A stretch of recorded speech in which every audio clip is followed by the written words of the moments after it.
ಅಲ್ಲಾಹನು ನಮಗೆ ಬಹಳಷ್ಟು ಅನುಗ್ರಹಗಳನ್ನು ಅಲ್ಲಾಹ ನೀಡಿದ್ದಾರೆ. ಅದನ್ನು ಎಣಿಸಿ ತೀರಿಸಲು ನಮಗೆ ಖಂಡಿತವಾಗಿಯೂ ಸಾಧ್ಯವಿಲ್ಲ.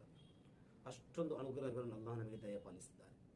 ನಮ್ಮ ಶರೀರದ ಒಂದೊಂದು ಅಂಗಗಳನ್ನು ಕೂಡ ನಾವು ತೆಗೆದು ನೋಡಿದರೆ, ಉದಾಹರಣೆಗೆ ಕಣ್ಣಾಗಲಿ, ಕಿವಿಯಾಗಲಿ, ಅಥವಾ ನಮ್ಮ ಹೃದಯವಾಗಲಿ, ಅಥವಾ ಬುದ್ಧಿಶಕ್ತಿಯಾಗಲಿ, ನಮ್ಮ ಈ ಶರೀರದಲ್ಲಿ ಒಳಗಿರುವಂತಹ ಪಾರ್ಟ್ಸ್ಗಳು, ಅದರ ಒಂದೊಂದು ಭಾಗ, ಅದೊಂದು ದೊಡ್ಡ ದೊಡ್ಡ ಅನುಗ್ರಹಗಳಾಗಿವೆ. ಅದೇ ರೀತಿ ಅಲ್ಲಾಹ ನಮಗೆ ಪ್ರತಿಭೆಗಳನ್ನ ನೀಡಿರುತ್ತಾನೆ. ಕೆಲವರು ಸ್ಪೀಚ್ ಮಾಡ್ತಾರೆ, ಕೆಲವರು ಬರವಣಿಗೆಯಲ್ಲಿ ಒಳ್ಳೆಯ ಪ್ರಾವೀಣ್ಯತೆ ಇರುತ್ತದೆ. ಅದೇ ರೀತಿ ಕೆಲವರು ಒಳ್ಳೆಯ ಹಾಡುಗಾರರಾಗಿರ್ತಾರೆ, ಅದೇ ರೀತಿ ಕಾವ್ಯ ರಚಿಸುವವರಾಗಿರುತ್ತಾರೆ. ಹೀಗೆ ಒಂದೊಂದು ಅನುಗ್ರಹಗಳು ಒಬ್ಬೊಬ್ಬರಿಗೆ ಅಲ್ಲಾಹ ನೀಡಿರುತ್ತಾನೆ. ಈ ಎಲ್ಲ ಅನುಗ್ರಹಗಳು ಅದೇ ರೀತಿ ಕೆಲವರಿಗೆ ಅಲ್ಲಾಹನು ಸಂಪತ್ತನ್ನು ನೀಡಿರುತ್ತಾನೆ. ತೋಟ ಇರುತ್ತದೆ, ಕೆಲವರಿಗೆ ತೋಟಗಳು, ಅದೇ ರೀತಿ ಜಮೀನುಗಳಿರ್ತವೆ. ಇದೆಲ್ಲವೂ ಅಲ್ಲಾಹ ನೀಡಿದಂಥ ಅನುಗ್ರಹಗಳಾಗಿವೆ. ಈ ಅನುಗ್ರಹಗಳು ನಮಗೆ ಜೀವನ ಪರ್ಯಂತ ಅದು ಶಾಶ್ವತವಾಗಿ ಉಳಿಯಬೇಕಾದರೆ ಹುಜೂರ್ ಸಲ್ಲಲ್ಲಾಹು ಅಲೈಹಿ ವಸಲ್ಲಂ ತಿಳಿಸಿದಂಥ ಒಂದು ದಿಕ್ರ್, ಒಂದು ಸಣ್ಣ ದಿಕ್ರ್ ಇದೆ.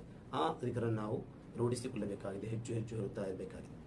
ಹುಜೂರ್ ಸಲ್ಲಲ್ಲಾಹು ಅಲೈಹಿ ವಸಲ್ಲಂ ಅವರು ಹೇಳ್ತಾರೆ, ಯಾರಿಗಾದರೂ ಅಲ್ಲಾಹನು ಒಂದು ನಿಯಮತ್ತನ್ನು, ಒಂದು ಅನುಗ್ರಹವನ್ನು ಅಲ್ಲಾಹನು ದಯಪಾಲಿಸಿದರೆ, ಫಅರಾದ ಬಕಾಅಹ, ಆ ದಯಪಾಲಿಸಿದಂತಹ ನಿಯಮತ್ತು ಅದು ಶಾಶ್ವತವಾಗಿ ಬಾಕಿಯಾಗಬೇಕು, ಅದು ಉಳಿಯಬೇಕು ಎಂದು ಯಾರಾದರೂ ಬಯಸಿದರೆ, ಫಲ್ಯುಕ್ತಿರ್ ಮಿನ್ ಕೌಲಿ ಲಾ ಹೌಲ ವಲಾ ಕುವ್ವತ ಇಲ್ಲಾ ಬಿಲ್ಲಾಹ್, ಲಾ ಹೌಲ ವಲಾ ಕುವ್ವತ ಎಂಬ ಆ ದಿಕ್ರನ್ನು ಅವನು ಏನು ಮಾಡಲಿ, ಹೆಚ್ಚು ಹೆಚ್ಚು ಹೇಳುತ್ತಾ ಇರಲಿ ಎಂದು ಪ್ರಭು ಸಲ್ಲಲ್ಲಾಹು ಅಲೈಹಿ ವಸಲ್ಲಂ ಹೇಳಿದ್ದಾರೆ. ಆದ್ದರಿಂದ ಯಾರಿಗೆ ಅವರು ಅಲ್ಲಾಹ ನೀಡಿದಂಥ ನ್ಯಾಮತ್ತುಗಳು, ಕೆಲವರ ಬಿಸ್ನೆಸ್ ಇರ್ತದೆ, ಕೆಲವರ ವ್ಯಾಪಾರ ಇರ್ತದೆ, ಅವರ ವ್ಯವಹಾರಗಳು ತುಂಬ ಉತ್ತಮವಾಗಿರುತ್ತೆ, ಅದು ಅದೇ ರೀತಿಯಲ್ಲಿರಬೇಕು. ಯಾರು ಕೂಡ ನಷ್ಟ ಹೊಂದಬೇಕು, ಮನೆಯಲ್ಲಿ ಬಾಕಿ ಉಳಿಬೇಕು, ಆರ್ಥಿಕವಾಗಿ ಅನಾನುಕೂಲತೆ ಉಂಟಾಗಬೇಕು ಎಂದು ಯಾರು ಕೂಡ ಬಯಸುವುದಿಲ್ಲ. ಆದ್ದರಿಂದ ಆ ಅನುಗ್ರಹವು, ನಮ್ಮ ಅಲ್ಲಾಹ ನೀಡಿದಂಥ ಅನುಗ್ರಹ, ಅದು ನಮ್ಮ ಆರೋಗ್ಯವಾಗಿರಲಿ, ಅಥವಾ ನಮ್ಮ ಸಂಪತ್ತಾಗಿರಲಿ, ನಮ್ಮ ಮಕ್ಕಳಾಗಿರಲಿ, ನಮ್ಮ ಮನೆ ಮಠ, ಅದೇ ರೀತಿ ಯಾವುದು ಆಗಿರಲಿ, ಅದು ಶಾಶ್ವತವಾಗಿ ಉಳಿಯಬೇಕಾದರೆ ಈ ದಿಕ್ರನ್ನು ನಾವು ನಿತ್ಯ ಹೇಳುತ್ತಾ ಇರಬೇಕು. ಅಲ್ಲಾಹ್ ತೌಫೀಕ್ ನೀಡಲಿ. ಅದೇ ರೀತಿ ಮತ್ತೊಂದು ಹದೀಸಿನಲ್ಲಿ ಹುಜೂರ್ ಸಲ್ಲಲ್ಲಾಹು ಅಲೈಹಿ ವಸಲ್ಲಂ ಇದರ ಈ ಲಾ ಹೌಲ ವಲಾ ಕುವ್ವತ ಎಂಬ ಈ ಸಣ್ಣ ಒಂದು ದಿಕ್ರ್ ಹೇಳಲು ತುಂಬ ಸುಲಭ.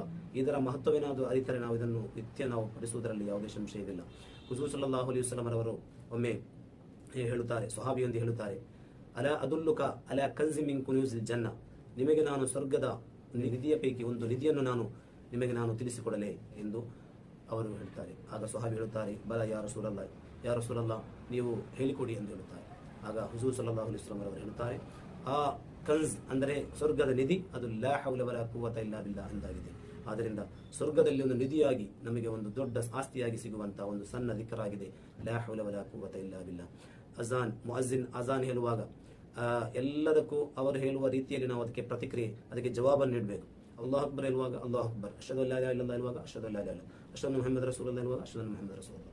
ಆದರೆ ಹಯ್ಯ ಅಲಾ ಸಲಾ, ಅದೇ ರೀತಿ ಹಯ್ಯ ಅಲಲ್ ಫಲಾಹ್ ಎಂಬ ಈ ಎರಡೂ ಬಾರಿ ಹೇಳುವಾಗ ನಾವು ಅದಕ್ಕೆ ಪ್ರತಿಯಾಗಿ ಲಾ ಹೌಲ ವಲಾ ಕುವ್ವತ ಇಲ್ಲಾ ಬಿಲ್ಲಾಹ್, ಲಾ ಹೌಲ ವಲಾ ಕುವ್ವತ ಇಲ್ಲಾ ಬಿಲ್ಲಾಹ್ ಎಂದು ನಾವು ಉತ್ತರಿಸಬೇಕು.